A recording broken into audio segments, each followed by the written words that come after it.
Hey dreamer, sit back and relax. I'll take you to your next dream.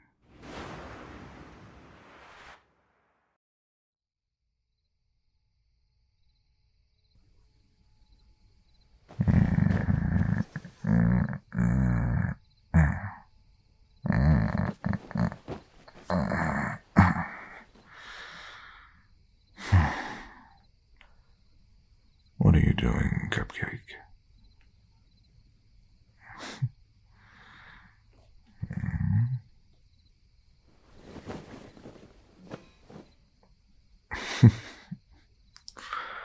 You want to cuddle?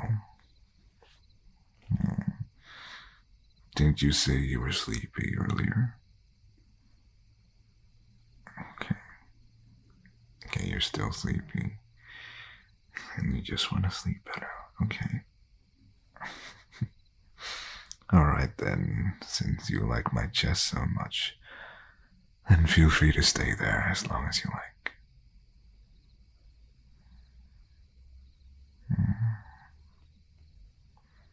What am I doing? Nothing much.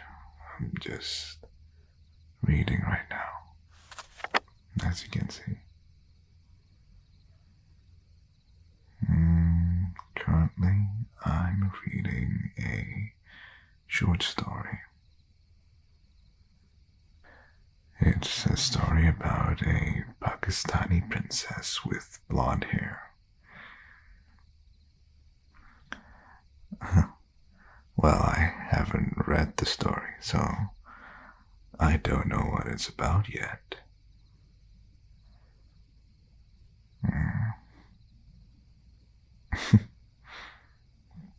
Do you want to find out together? Alright, I'll read the story out loud then. You just make yourself comfortable there. Use my chest as a pillow.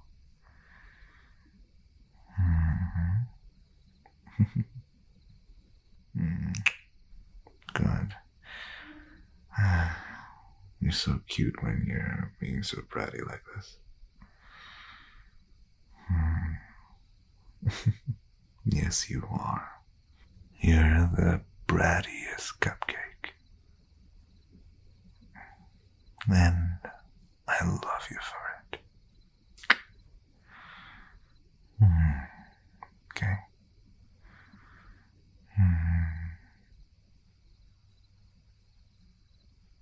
Let's see. I'll read from the beginning then.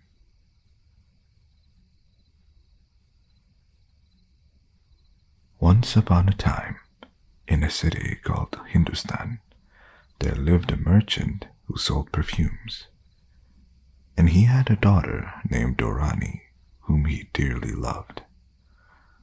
Dorani had a friend who was a fairy, and both Dorani and her fairy friend were able to sing more sweetly and dance more gracefully than anyone else in the kingdom. For this reason, they were held in high favor by the king, or Raja, of fairyland. And the Raja's name was Indra. Dorani had the loveliest hair in the world, for it was like spun gold, and the smell of it was like the smell of fresh roses. But her hair was so long and thick that the weight of it was often unbearable. One day, she cut off a shining tress. Wrapping the hair in a large leaf, she threw it in the river, which ran just below her window. Now it so happened that the king's son was out hunting and had gone down to the river to drink, when there floated towards him a folded leaf, from which came a perfume of roses. He opened it, and within he found a lock of hair like spun gold, and from which came a faint, exquisite fragrance. When the prince reached home that day, he looked so sad and was so quiet that his father wondered if any ill had befallen him, and asked his son what was the matter. The youth took the tress of hair which he had found in the river. Holding it up to the light, he replied, "See, my father, was there ever hair like this? Unless I can win and marry the maiden that owns that lock of hair, I must die." So the king immediately sent heralds throughout all his dominions to search for the damsel with hair like spun gold. At last, he learned that she was the daughter of the perfume merchant. Rumor spreads quickly.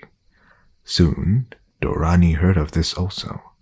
She said to her father, "If the hair is mine and the king requires me to marry his son, then I must do so. But please ask the king to allow me this, that after the wedding, though I will stay all day at the palace, I wish every night to return to my old home." Her father listened to her with amazement, but answered nothing, as he knew she was wiser than he. Of course, the hair was Dorani's, and soon the king summoned the perfume merchant and told him that he wished for his daughter to be given in marriage to the prince. The father bowed his head 3 times to the ground. He replied, "Your Highness is our lord, and all that you bid us we will do. The maiden asks only this, that if, after the wedding, she stays all day at the palace, that she may be allowed to return each night to her father's house." The king thought this a very strange request, but said to himself that it was, after all, his son's affair, and the girl would surely soon tire of going to and fro. So he made no difficulty, and everything was speedily arranged, and the wedding was celebrated with great rejoicing. At first, the condition attached to his wedding with the lovely Dorani troubled the prince very little, for he thought that he would at least see his bride during the day. But to his dismay, he found that she would do nothing but sit the whole time upon a stool with her head bowed forward upon her knees, and he could never persuade her to say a single word. Each evening, she was carried back to her house on a covered platform that was carried on poles on the shoulders of 4 men, a transport called a palanquin. Each morning, Dorani returned soon after daybreak, and yet never a sound passed her lips, nor did she show any sign all day long that she saw or heard or heeded her husband. Unhappy and troubled, the prince was wandering in an old and beautiful garden near the palace, where he came upon the old gardener who had served the prince's great-grandfather. When the old gardener saw the prince, he came and bowed before him and said, "Child, why do you look so sad? What's the matter?" The prince replied, "I am sad, old friend, because I have married a wife as lovely as the stars, but she will not speak a single word to me, and I know not what to do. Night after night she leaves me for her father's house, and day after day she sits in mine as though turned into stone, and utters no word, whatever I may say or do." The gardener asked the prince to wait for him. A little later he came back with 5 or 6 small packets, which he placed in the young man's hands. He said, "Tomorrow, when your bride leaves the palace, sprinkle the powder from one of these packets upon your body, while continuing to see everything clearly yourself. You will become invisible to everyone else. More I cannot do, but may all go well for you." The prince thanked him and put the packets carefully away in his turban. The next night, after Dorani left her father's house, the prince sprinkled the magic powder over himself, and then hurried after her. Indeed, he was invisible to everyone else, although he felt as usual, and could see all that passed before him. He speedily caught up with the palanquin and walked beside it to the perfume merchant's dwelling. There, his bride entered the house. He followed silently behind her. Dorani proceeded to her own room, where were set 2 large basins, one filled with rose oil perfume and one of water. In these she washed herself, and then she arrayed herself in a robe of silver, and wound about her neck strings of pearls, while a wreath of roses crowned her hair. When fully dressed, she seated herself upon a 4-legged stool, over which was a canopy with silken curtains. These she drew round her. Then she called out, "Fly, stool, fly." Instantly, the stool rose up in the air. The invisible prince, who had watched all these proceedings with great wonder, seized it by one leg as it flew away, and found himself being borne through the air at a rapid rate. In a short while they arrived at the house of Dorani's fairy friend, who, as I told you before, was also a favorite with the king, or Raja, of fairyland. The fairy stood waiting on the threshold, as beautifully dressed as Dorani herself was. When the stool stopped at her door, the fairy friend cried in astonishment, "Why, the stool is flying all crooked today." "I suspect that you have been talking to your husband, so it will not fly straight." But Dorani declared she had not spoken one word to him, and she couldn't think why the stool flew as if it weighed down at one side. The fairy looked doubtful, but made no answer, and took her seat beside Dorani, while the prince, again, still holding tightly to one leg. Then the stool carried both on through the air until it came to the palace of Indra, the Raja. All through the night, the women sang and danced before the Raja, Indra, while a magic lute played by itself the most bewitching music the prince had ever heard, and the prince was quite entranced. Just before dawn, the Raja gave the signal to cease.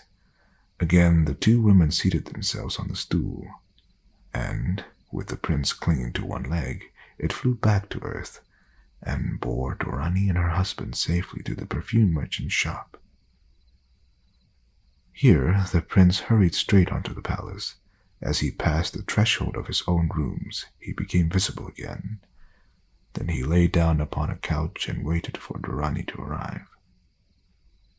As soon as she came, she took a seat and remained as silent as usual, with her head bowed on her knees. For a while not a sound was heard. Presently the prince said, "I dreamed a curious dream last night, and as it was all about you, I am going to tell it to you, although you heed nothing."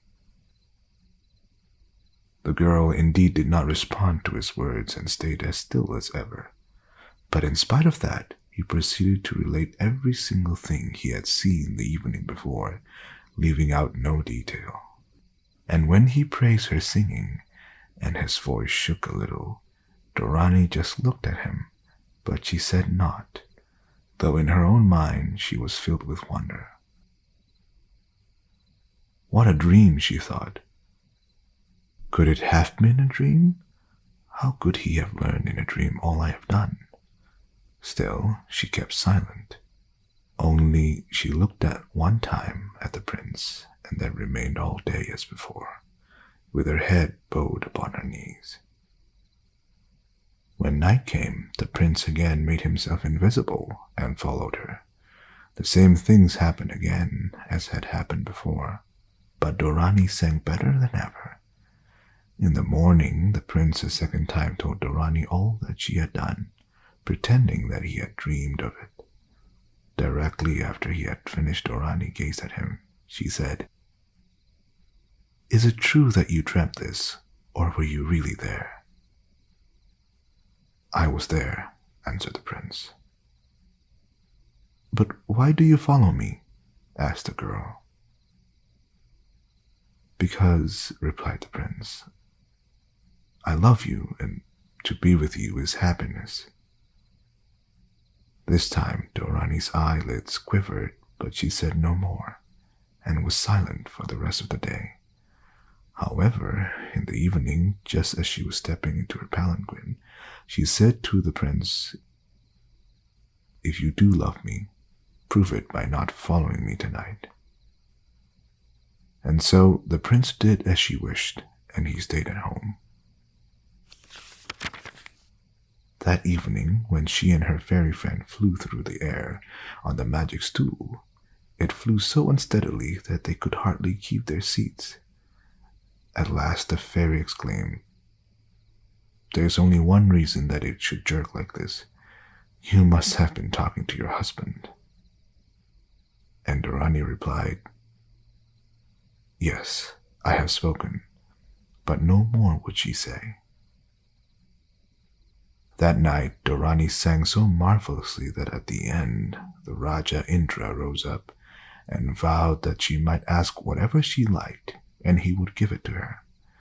At first she was silent, but when he pressed her, she said, If you insist, then I request the magic lute. The Raja, when he heard this, was displeased with himself for having made so rash a promise, because he valued the magic lute that played by itself above all his possessions. But as he had promised, so he must perform. You must never come back again, he said roughly. For once having asked so much, how will you in the future be content with smaller gifts? Dorani bowed her head silently as she took the lute. She passed with the fairy out of the great gate, where the stool awaited them. More unsteadily than ever, it flew back to earth. When Dorani got to the palace that morning, she asked the prince whether he had dreamed again. He laughed with happiness, for this time she had spoken to him of her own free will. He replied, No, but I begin to dream now, not of what has happened in the past, but of what may happen in the future. That day Dorani sat very quietly, but she answered the prince when he spoke to her. And when evening fell, and with it the time for her departure, she still sat on.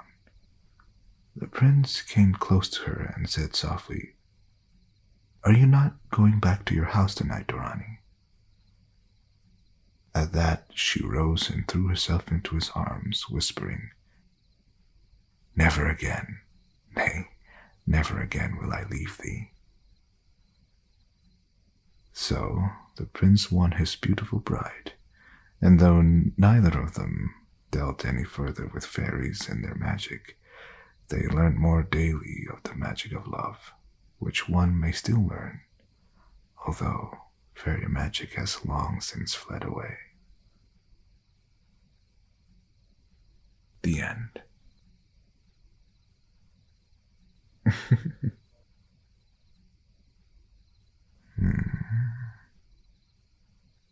Hey, Cupcake.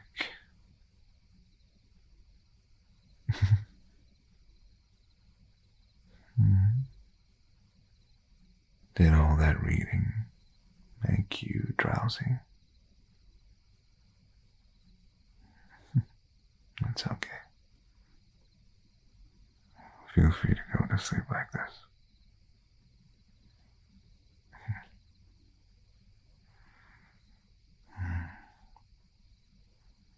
I'll be joining you soon, okay?